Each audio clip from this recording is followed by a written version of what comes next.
आज क्रोधित होने, आक्रोशित होने और सवाल पूछने का दिन है।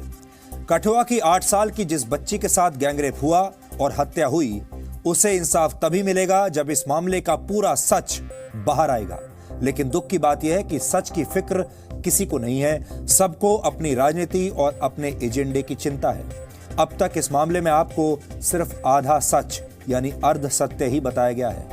आपने इस पूरे मामले को लेकर कई तरह की थ्योरीज पढ़ी और सुनी होंगी, लेकिन इस पूरे मामले में तथ्यों की जांच ठीक से शायद किसी ने नहीं की। सब सुनी सुनाई बातों के आधार पर अपना आक्रोश जाहिर कर रहे हैं और ऐसे नाजुक वक्त में कुछ लोग बहुत ही चालाकी के साथ इसे धार्मिक रंग दे रहे हैं और अपना एजेंडा चला रहे हैं। जिन लोगों ने 8 साल की बच्ची के साथ दरिंदगी की, वो तो गुनाहगार हैं ही, लेकिन इसके साथ साथ वो लोग भी उतने ही बड़े गुनाहगार हैं जिन्होंने इस पूरे मामले को धार्मिक रंग दिया और राजनीतिक रंग दे दिया।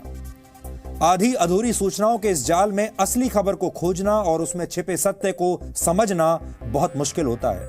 इसीलिए हम पिछले 5 दिनों से इस पूरे मामले की पड़ताल कर रहे थे। इस पूरे मामले की कुंजी है कश्मीर क्राइम ब्रांच की चार्जशीट, और हमने इस चार्जशीट में लिखे एक एक शब्द को पढ़ा है और फिर इसमें बताई गई तमाम लोकेशंस पर हम खुद गए। हम कठुआ के उन इलाकों में गए जिनका जिक्र इस चार्जशीट में किया गया है, और देश भर में जो भी रिपोर्टिंग हो रही है, इसी चार्जशीट को पूर्ण सत्य मानकर रिपोर्टिंग की जा रही है। हम उन तमाम जगहों पर गए और हमने वहां के लोगों से बात की। अब तक की सबसे मुकम्मल ग्राउंड रिपोर्ट इन सब बातों के आधार पर हमने आज आपके लिए तैयार की है। हम आपको अपनी ये इन्वेस्टिगेटिव रिपोर्ट आज दिखाएंगे, लेकिन उससे पहले इस पूरे मामले का अपडेट आपको बता देते हैं। कठुआ रेप और मर्डर केस में आज सुप्रीम कोर्ट में सुनवाई हुई है। सुप्रीम कोर्ट में कठुआ रेप केस में पीड़ित के पिता ने खुद याचिका दायर की है और इस केस को कठुआ से चंडीगढ़ ट्रांसफर करने की अपील की है। इस याचिका पर सुप्रीम कोर्ट ने आज जम्मू कश्मीर सरकार को नोटिस जारी करके उनका जवाब मांगा है। पीड़ित के पिता की वकील की तरफ से कहा गया है कि जम्मू कश्मीर में निष्पक्ष ट्रायल नहीं हो सकता, इसलिए इस केस को जम्मू कश्मीर के बाहर ट्रांसफर किया जाए। अब इस मामले की अगली सुनवाई 27 अप्रैल को होगी, यानी आपको 27 अप्रैल तक इंतजार करना पड़ेगा। इस पूरे मामले में सीबीआई जांच की मांग चल रही है। तमाम लोग कह रहे हैं कि इसमें सीबीआई जांच होनी चाहिए, क्योंकि आरोपियों के परिवार को कश्मीर क्राइम ब्रांच की जांच पर भरोसा नहीं है, उसकी चार्जशीट पर भरोसा नहीं है। इस बीच हमारी ग्राउंड रिपोर्ट में कठुआ के रासना गांव के लोगों ने बहुत सारे सवाल उठाए हैं। इस पूरी रिपोर्टिंग के दौरान हमारे मन में सिर्फ एक ही बात थी, और वो हम सबसे पहले आप सबके सामने स्पष्ट कर देते हैं, क्योंकि बाद में बहुत सारे लोग आरोप लगाएंगे। और वो बात यह है कि 8 साल की इस बच्ची को किसी भी हाल में इंसाफ जरूर मिलना चाहिए, और इस दुनिया में जो भी कड़ी से कड़ी सजा हो सकती है, सबसे कड़ी सजा हो, वो उसके हत्यारों को मिलनी ही चाहिए, ऐसा हमारा मानना है। लेकिन रासना गांव के लोगों के सवालों को भी नजरअंदाज नहीं किया जा सकता। इस मामले में 8 साल की बच्ची को इंसाफ तब मिलेगा जब सारे सवालों और शंकाओं को तथ्यों की मदद से समाप्त कर दिया जाएगा। हमने जब गांव के लोगों से इस बारे में बात की तो उन्होंने कई सवाल उठाए। उनका पहला सवाल था कि जिस एक कमरे के मंदिर में 4 खिड़कियां हों, जिस एक कमरे के मंदिर के 3 दरवाजे हों, और जिस एक कमरे के मंदिर में हर रोज 3 गांवों के लोग पूजा अर्चना करने आते हों, वहां किसी लड़की को इतने दिनों तक बंधक बनाकर कैसे रखा जा सकता है? ये कैसे संभव है कि उस एक कमरे में 6 दिन तक उस लड़की को बंधक बनाकर रखा, और 6 दिनों तक जहां इतने सारे लोग हर रोज आते हैं पूजा अर्चना के लिए, किसी को पता ना चला हो? लोगों का यह भी सवाल है कि कोई पिता अपने बेटे और अपने नाबालिग भांजे को 8 साल की एक मासूम बच्ची का रेप करने के लिए कैसे कह सकता है? यह कैसे संभव है?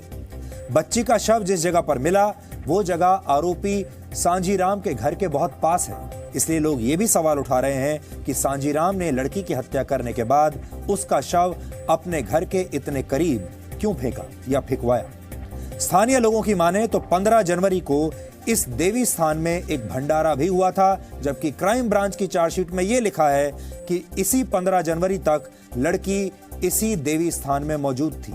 ऐसे में भंडारे में शामिल सैकड़ों लोगों ने उस लड़की को देखा क्यों नहीं? विशाल नाम के जिस आरोपी को क्राइम ब्रांच ने पकड़ा है, उसके बारे में यह कहा जा रहा है कि वो उसी दिन उस दौरान उत्तर प्रदेश के मुजफ्फरनगर में था और वहां एक कॉलेज में परीक्षा दे रहा था। ऐसे में आरोपी एक ही समय पर दो जगहों पर कैसे मौजूद हो सकता है? ये बात भी सच है कि पहले इस मामले की जांच स्थानीय पुलिस कर रही थी और फिर बाद में ये पूरी जांच कश्मीर की क्राइम ब्रांच को दे दी गई और इसके बाद ही इस पूरी घटना की कहानी बिल्कुल बदल गई। इसमें हिंदू और मुसलमान का एंगल जोड़ दिया गया। अगर आप उस पूरी चार्जशीट को पढ़ेंगे तो आपको कुछ शब्द याद रहेंगे। पहला शब्द है कि ये घटना, ये दुष्कर्म एक मंदिर में किया गया। दूसरी बात है, दुष्कर्म करने वाले लोग हिंदू थे।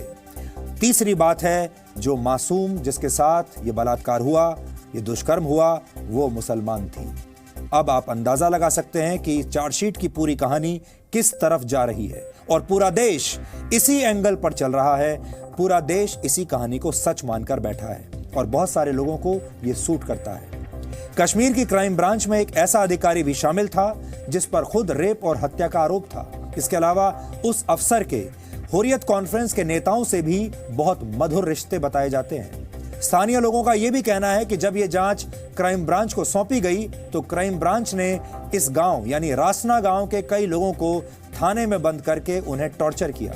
इस पूरे मामले की एक बहुत ही महत्वपूर्ण कड़ी है तालिब हुसैन नाम का एक व्यक्ति, जिसने इस बच्ची के चौथे के दिन हाईवे को जैम करके वहां प्रदर्शन किया था। तालिब एक एनजीओ चलाता है और उसके बारे में यह भी कहा जाता है कि वो जम्मू में हुर्रियत कॉन्फ्रेंस का एजेंडा फैलाता है, यानी हुर्रियत कॉन्फ्रेंस का समर्थक है। और हुर्रियत कॉन्फ्रेंस क्या चाहता है, यह पूरे देश को पता है। लोगों का आरोप है कि बच्ची के माता पिता शुरुआत में सीबीआई की जांच की मांग कर रहे थे, लेकिन तालिब हुसैन ने पीड़ित के परिवार वालों को सीबीआई से हटाकर सीबीआई नहीं बल्कि क्राइम ब्रांच की जांच के लिए उकसाया। इसलिए अब यहां के लोग इस पूरे मामले की सीबीआई जांच की मांग कर रहे हैं ताकि सच सामने आ सके, पूरा सच देश को पता चल सके और दोषियों को सजा मिले। यहां हम एक बार फिर ये कहना चाहते हैं कि 8 साल की इस मासूम बच्ची के साथ जो कुछ भी हुआ उसका हमें शायद आपसे ज्यादा दुख है। हम इस घटना से व्यथित हैं और हमें लगता है कि इस मामले में दोषियों को दुनिया की सबसे कड़ी सजा मिलनी चाहिए, लेकिन यह सजा सत्य और तथ्य के आधार पर मिलनी चाहिए, एजेंडे के आधार पर नहीं।